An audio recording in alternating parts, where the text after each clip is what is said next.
जय माता दी दोस्तों। ओम नमः शिवाय। आप सभी का बहुत बहुत स्वागत है। आज हम लोग गुरुवार की व्रत कथा सुनेंगे। आप सभी कथा को सुनने से पहले वीडियो को लाइक ज़रूर करें, साथ ही में हमारे चैनल को सब्सक्राइब भी करें ताकि आप सभी को ऐसी ही कथाएं सुनने को मिलें और माता रानी की कृपा आप सभी पर बनी रहे।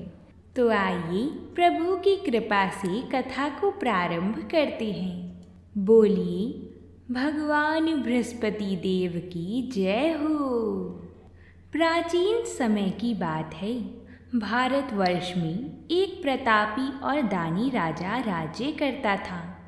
वह नित्य गरीबों और ब्राह्मणों की सहायता करता था। यह बात उसकी रानी को अच्छी नहीं लगती थी।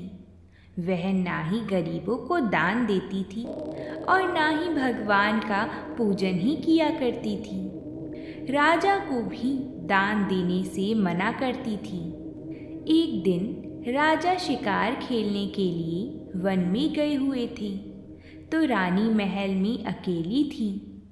उसी समय बृहस्पति देव साधु वेश में राजा के महल में भिक्षा के लिए आए और उन्होंने रानी से भिक्षा मांगी। तब रानी ने भिक्षा देने से इनकार किया और कहा, हे साधु महाराज, मैं तो दान पुण्य से तंग आ गई हूँ। मेरा पति सारा धन लुटाते रहता है। मेरी इच्छा है कि हमारा धन नष्ट हो जाए, फिर ना रहेगा बांस और ना बजेगी बांसुरी। साधु महात्मा ने कहा, देवी, तुम तो बड़ी विचित्र हो। धन और संतान तो सभी चाहते हैं। पुत्र और लक्ष्मी तो पापी के घर भी होने चाहिए।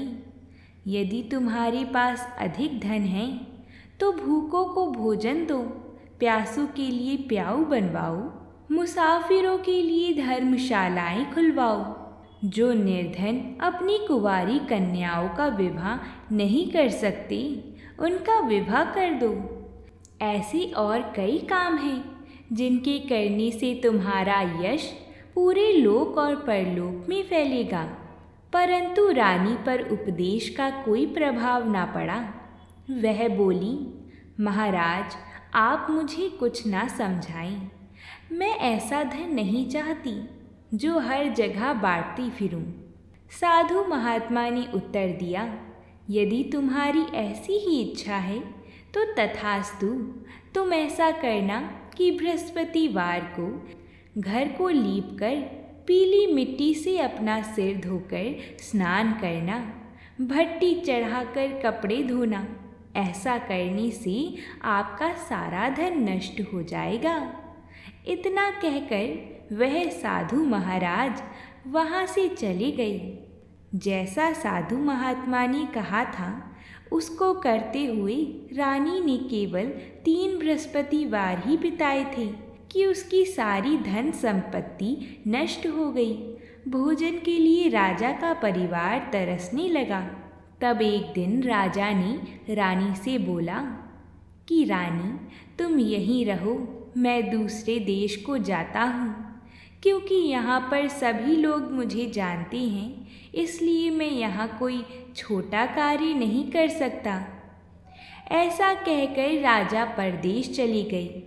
वहाँ वह जंगल से लकड़ी काट कर लाती और शहर में बेचा करती थी। इस तरह वह अपना जीवन व्यतीत करने लगी।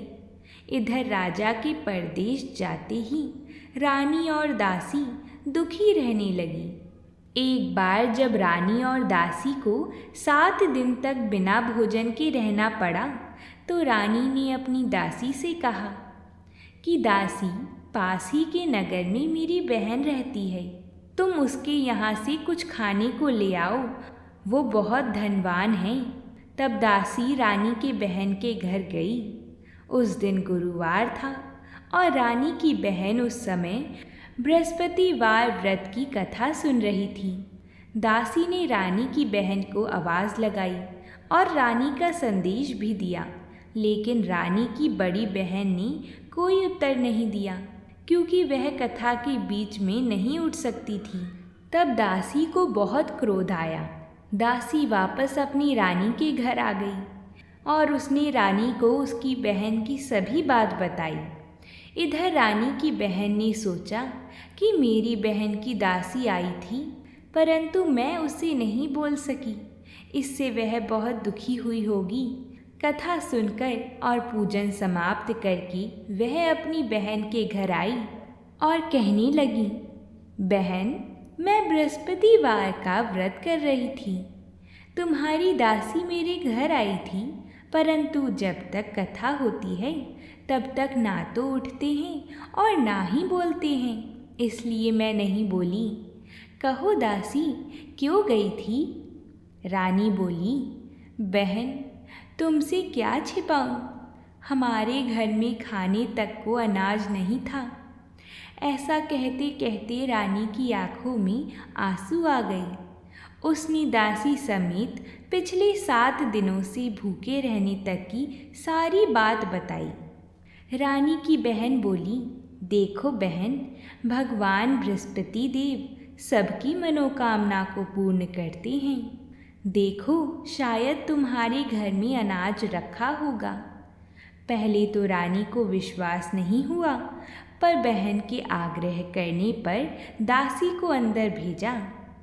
जब दासी अंदर गई तो उसे सचमुच अनाज से भरा हुआ एक घड़ा मिला। यह देखकर दासी को बड़ी हैरानी हुई। दासी रानी से कहने लगी, रानी सा, जब हमको भोजन नहीं मिलता तो हम व्रत ही तो करते हैं ना, इसलिए क्यों ना इनसे व्रत और कथा की विधि पूछ ली जाए ताकि हम भी व्रत कर सकें। तब रानी ने अपनी बहन से बृहस्पतिवार व्रत के बारे में पूछा। रानी की बहन ने बताया, बहन, बृहस्पतिवार के दिन व्रत में चने की दाल और मुनक्का से भगवान विष्णु का केले की जड़ में पूजन करें और दीपक जलाएं, व्रत कथा सुनें और पीला भोजन ही करें। इससे बृहस्पति देव प्रसन्न होते हैं। व्रत और पूजन विधि बताकर रानी की बहन अपने घर को लौट आई। 7 दिन के बाद जब गुरुवार आया तो रानी और दासी ने व्रत रखा। घुड़साल में जाकर चना और गुड़ लेकर आई, फिर उससे केले की जड़ और भगवान विष्णु का पूजन किया। अब पीला भोजन कहाँ से आए, इस बात को लेकर दोनों बहुत दुखी थीं, क्योंकि उन्होंने व्रत रखा था, इसलिए बृहस्पति देव उनसे प्रसन्न थे। इसलिए वह एक साधारण व्यक्ति के रूप में 2 थालियों में सुंदर पीला भोजन दासी को दे गए। भोजन पाकर दासी प्रसन्न हुई और फिर रानी के साथ मिलकर ग्रहण किया। उसके बाद वह सभी गुरुवार को व्रत और पूजन करने लगीं। बृहस्पति भगवान की कृपा से उनके पास फिर से धन संपत्ति आ गई, परंतु रानी फिर से पहले की तरह आलस्य करने लगी। तब दासी बोली, देखो रानी, तुम पहले भी इस प्रकार आलस्य करती थी। तुम्हें धन रखने में कष्ट होता था, इस कारण सभी धन नष्ट हो गया, और अब जब भगवान बृहस्पति देव की कृपा हुई है तो तुम्हें फिर से आलस आता है। रानी को समझाते हुए दासी कहती है कि बड़ी मुसीबतों के बाद हमने यह धन पाया है, इसलिए हमें दान पुण्य करना चाहिए, भूखे मनुष्यों को भोजन कराना चाहिए और धन को शुभ कार्यों में खर्च करना चाहिए। रानी ऐसी बात सुनकर अपना धन प्रजा के लिए खर्च करने लगी। रानी ने प्याऊ बनवाई, कुंवारी कन्याओं का विवाह करवाया और धर्मशालाएं भी बनवाईं। एक दिन रानी और दासी आपस में विचार करने लगी कि ना जाने राजा किस दशा में होंगे, उनकी कोई खोज खबर भी नहीं है। उन्होंने श्रद्धापूर्वक गुरु बृहस्पति भगवान से प्रार्थना की कि राजा जहाँ कहीं भी हों शीघ्र वापस आ जाएं। उधर राजा परदेश में बहुत दुखी रहता था। वह प्रतिदिन जंगल से लकड़ी बीन कर लाता और उसे शहर में बेचकर अपने दुखी जीवन को बड़ी कठिनता से व्यतीत करता था। एक दिन दुखी होकर अपनी पुरानी बातों को याद करके वह रोने लगा और उदास हो गया। उसी समय राजा के पास बृहस्पति देव साधु के वेश में आकर बोली, हे लकड़हारी, तुम इस सुनसान जंगल में किस चिंता में बैठी हो, मुझे बतलाओ। यह सुनकर राजा के नेत्रों में जल भर आया। साधु की वंदना कर राजा ने अपनी संपूर्ण कहानी सुना दी। महात्मा दयालु होते हैं। वह राजा से बोली, हे राजा, तुम्हारी पत्नी ने बृहस्पति देव के प्रति अपराध किया था, जिसके कारण तुम्हारी यह दशा हुई। अब तुम चिंता मत करो, भगवान तुम्हें पहले से अधिक धन देंगी। देखो, तुम्हारी पत्नी ने बृहस्पतिवार का व्रत प्रारंभ कर दिया है। अब तुम भी बृहस्पतिवार का व्रत करके चने की दाल व गुड़ जल के लोटे में डालकर केले का पूजन करो, फिर कथा कहो या सुनो। भगवान तुम्हारी सब मनोकामना पूर्ण करेंगे। साधु की बात सुनकर राजा बोला, हे प्रभु, लकड़ी बेचकर तो इतना पैसा भी नहीं बचता जिससे भोजन के उपरांत कुछ बचा सकूं। मैंने रात्रि में अपनी रानी को व्याकुल देखा है। मेरे पास कोई साधन नहीं जिससे उसका समाचार जान सकूं। फिर मैं कौन सी कहानी कहूं, यह भी मुझको मालूम नहीं है। साधु ने कहा, मन में बृहस्पति भगवान के पूजन व्रत का निश्चय करो, वह स्वयं तुम्हारे लिए कोई राह बना देंगी। बृहस्पतिवार के दिन तुम रोजाना की तरह ही लकड़ियाँ लेकर शहर में जाना। तुम्हें रोज से दुगना धन मिलेगा, जिससे तुम भली भांति भोजन कर लोगी तथा बृहस्पति देव की पूजा का सामान भी आ जाएगा। जो तुमने बृहस्पतिवार की कहानी के बारे में पूछा है वह इस प्रकार है, तुम इसे ध्यानपूर्वक सुनो। प्राचीन काल में एक बहुत ही निर्धन ब्राह्मण रहता था। उसके कोई संतान न थी। वह नित्य पूजा पाठ करता। उसकी स्त्री ना स्नान करती और ना किसी देवता का पूजन करती। इस कारण ब्राह्मण देवता बहुत दुखी रहते थे। भगवान की कृपा से ब्राह्मण के यहाँ एक कन्या उत्पन्न हुई। कन्या बड़ी होने लगी। प्रातः स्नान करके वह भगवान विष्णु का जप करती थी। ऐसे ही वह बृहस्पतिवार का व्रत भी करने लगी। पूजा पाठ समाप्त करके पाठशाला जाती तो अपनी मुट्ठी में जौ भर के ले जाती और पाठशाला के मार्ग में डालती जाती। लौटते समय वही जौ स्वर्ण के हो जाती तो उनको बीन कर घर ले आती थी। एक दिन वह बालिका सूप में उन सोने के जौ को फटक कर साफ कर रही थी कि तभी उसकी माँ ने देख लिया और कहा कि हे बेटी, सोने के जौ को फटकने के लिए सोने का ही सूप होना चाहिए। दूसरे दिन गुरुवार था। कन्या ने व्रत रखा और बृहस्पति देव से सोने का सूप देने की प्रार्थना की। बृहस्पति देव ने उसकी प्रार्थना स्वीकार कर ली। रोजाना की तरह वह कन्या जौ फैलाती हुई पाठशाला से लौटकर जब वह जौ बीन रही थी तो बृहस्पति देव की कृपा से उसे सोने का सूप भी मिला। उसे वह घर ले आई और उससे जौ साफ करने लगी, परंतु उसकी माँ का वही ढंग रहा। एक दिन की बात है, कन्या सोने के सूप में जब जौ साफ कर रही थी उस समय नगर का राजकुमार वहाँ से निकला। कन्या के रूप और कार्य को देखकर वह उस पर मोहित हो गया। राजमहल आकर वह भोजन तथा जल त्याग कर उदास होकर लेट गया। राजा को जब राजकुमार की इस हालत का पता चला कि उसने अन्न जल त्याग दिया है तो राजा अपने मंत्रियों के साथ अपने पुत्र के पास गया और इस बात का कारण पूछा। राजकुमार ने राजा को उस लड़की के घर का पता भी बता दिया। मंत्री उस लड़की के घर गया।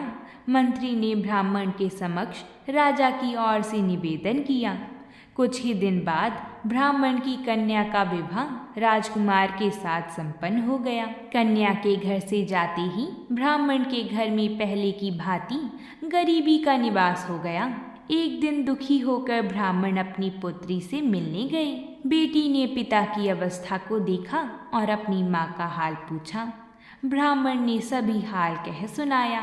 कन्या ने बहुत सा धन देकर अपने पिता को विदा कर दिया, लेकिन कुछ दिन बाद ही फिर वही हाल हो गया। ब्राह्मण फिर अपनी कन्या के यहाँ गया और सभी हाल कहा तो पुत्री बोली, हे पिताजी, आप माता को यहाँ लिवा लाओ, मैं उन्हें वह विधि बता दूंगी जिससे गरीबी दूर हो जाएगी।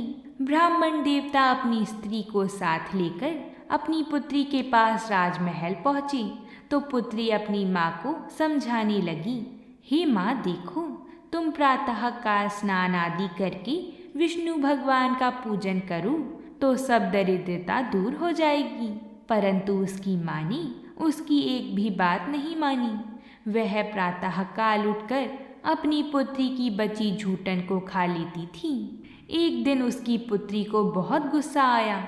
उसने अपनी माँ को एक कोठरी में बंद कर दिया। फिर प्रातः उसे स्नान आदि करा के पूजा पाठ करवाया तो उसकी माँ की बुद्धि ठीक हो गई। इसके बाद वह नियम से पूजा पाठ करने लगी और प्रत्येक बृहस्पतिवार को व्रत करने लगी। इस व्रत के प्रभाव से मृत्यु के बाद वह स्वर्ग को गई। वह ब्राह्मण भी सुखपूर्वक इस लोक का सुख भोग कर स्वर्ग को प्राप्त हुआ। इस तरह कहानी कहकर साधु बने देवता वहां से अंतर्ध्यान हो गए। धीरे धीरे समय व्यतीत होने पर फिर बृहस्पतिवार का दिन आया। राजा जंगल में लकड़ी काटकर शहर में बेचने लगा। उसे उस दिन बाकी दिनों से अधिक धन मिला। राजा ने चना गुड़ आदि लाकर बृहस्पतिवार का व्रत किया। उस दिन से उसके सभी कलेश दूर हो गए।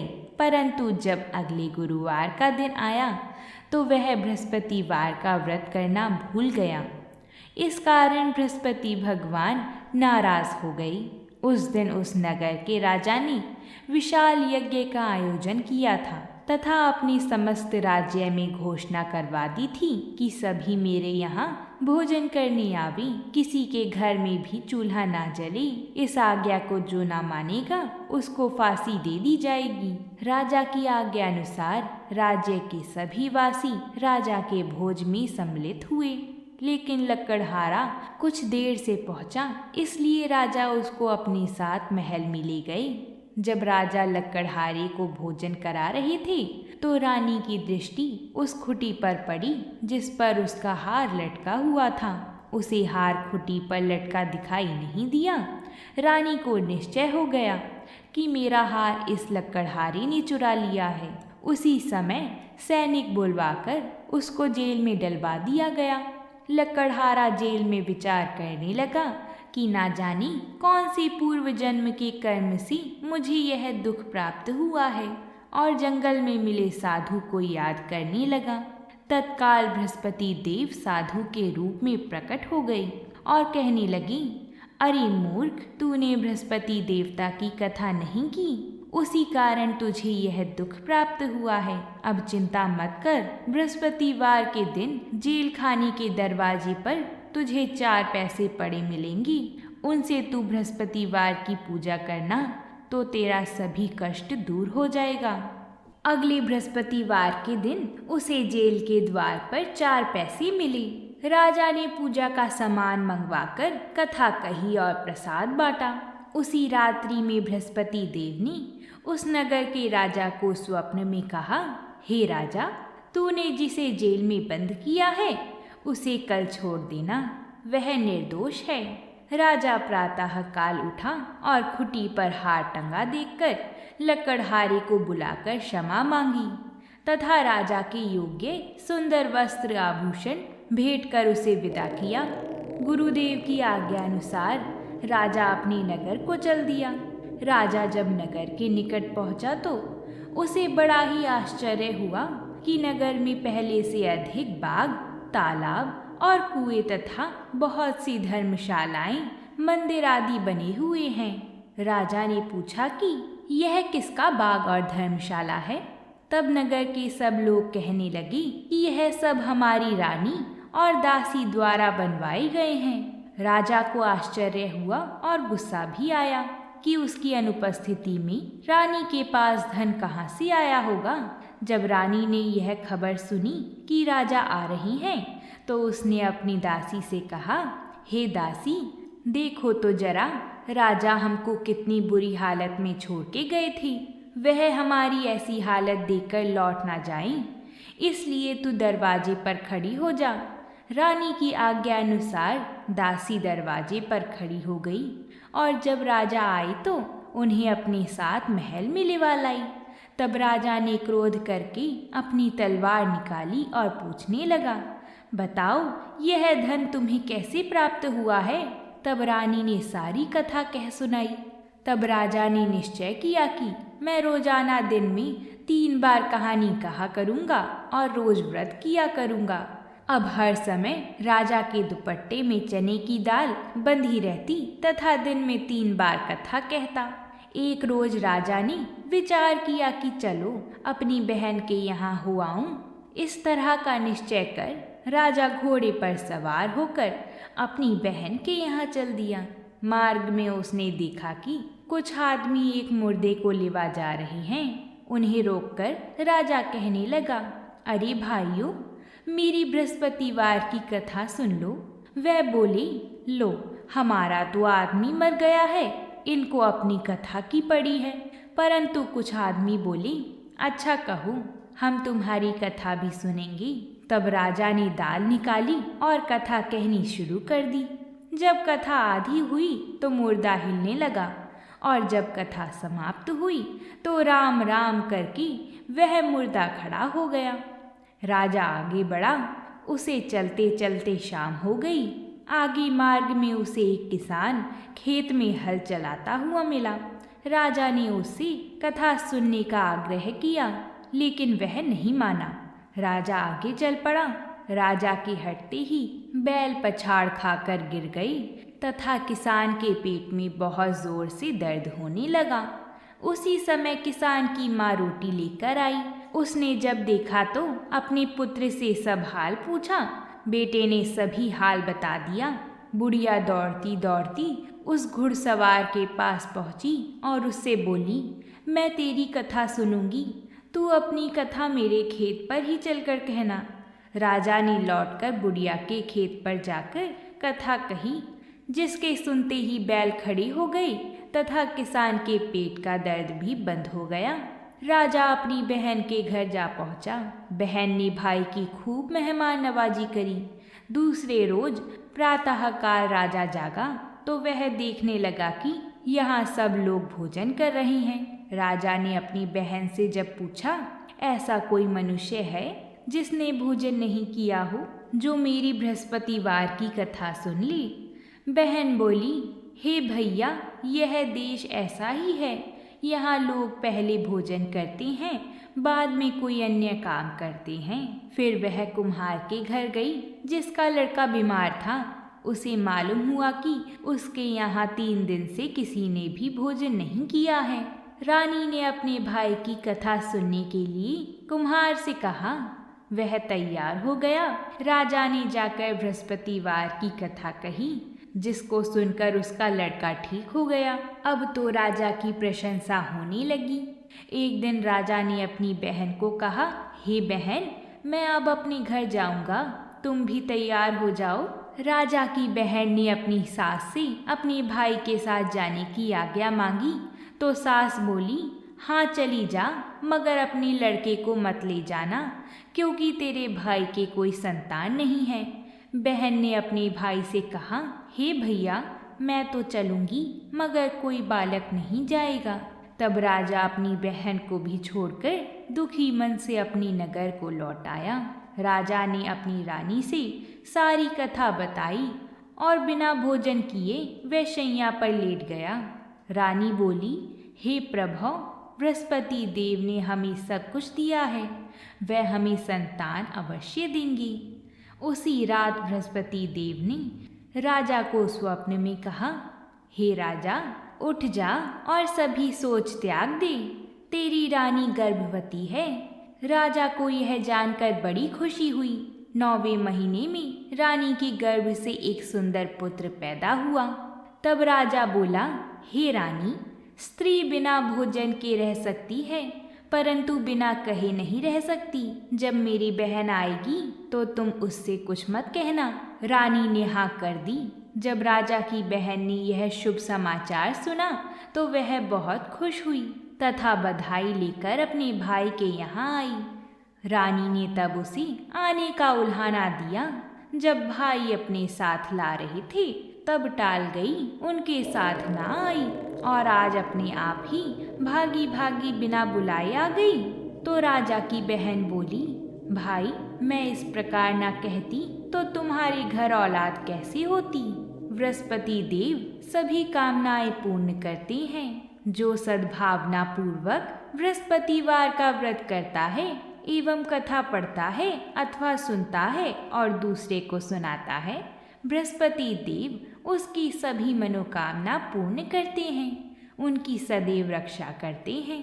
जो संसार में सद्भावना से गुरुदेव का पूजन एवं व्रत सच्चे हृदय से करते हैं, उनकी सभी मनोकामना वैसे ही पूर्ण होती हैं जैसे सच्ची भावना से रानी और राजा ने बृहस्पति देव की कथा का गुणगान किया तो उनकी सभी इच्छाएं बृहस्पति देव जी ने पूर्ण की। अनजाने में भी बृहस्पति देव की उपेक्षा ना करें, ऐसा करने से सुख शांति नष्ट हो जाती है। इसलिए सबको कथा सुनने के बाद प्रसाद लेकर ही जाना चाहिए। हृदय से उनका मनन करते हुए जयकारा बोलना चाहिए।